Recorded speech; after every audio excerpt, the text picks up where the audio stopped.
Youth Congress ने WHO के आंकड़ों को लेकर मोदी सरकार पर निशाना साधा है। अल्मोड़ा पहुंचे यूथ कांग्रेस के प्रदेश अध्यक्ष सुमित्र भुल्लर ने कहा कि कोविड के दौरान सरकार की बदइंतजामी से भारत में सबसे ज्यादा लोगों को अपनी जान गंवानी पड़ी। इस बात की पुष्टि अब डब्ल्यूएचओ के आंकड़े कर रहे हैं, लेकिन केंद्र सरकार इन आंकड़ों को छिपाकर लोगों को भ्रमित करने का काम कर रही है।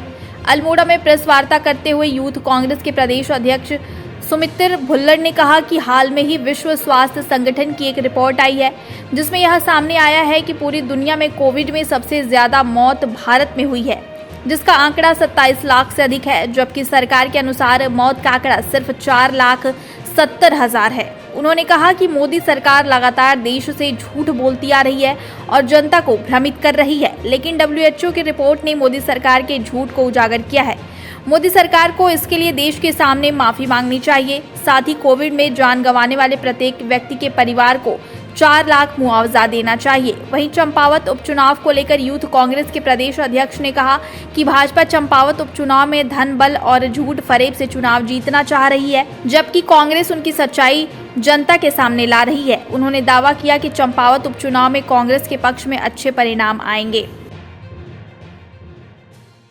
हाल में विश्व स्वास्थ्य संगठन की एक रिपोर्ट आई है, जिसमें स्पष्ट तौर पर कहा गया है कि पूरी दुनिया में सबसे ज़्यादा कोविड की वजह से मौतें हिंदुस्तान में हुई और उसका आंकड़ा 47 लाख से ज़्यादा है।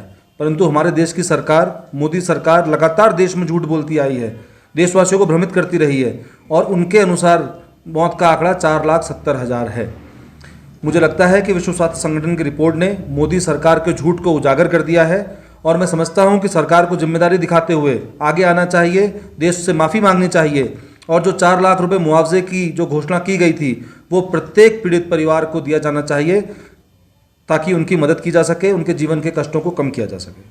हाँ, कल नामांकन में हम लोग भी चंपावत जा रहे हैं और चंपावत में भारतीय जनता पार्टी के लोग धनबल का प्रयोग करके किसी भी प्रकार का वातावरण दुनिया के सामने प्रेजेंट करना चाहें या प्रयास करें, लेकिन मैं समझता हूँ कि कांग्रेस जन बहुत ईमानदारी के साथ इस चुनाव में काम कर रहे हैं। कांग्रेस मजबूती से चुनाव लड़ रही है और हमें पूरी उम्मीद है कि अच्छे परिणाम आएंगे।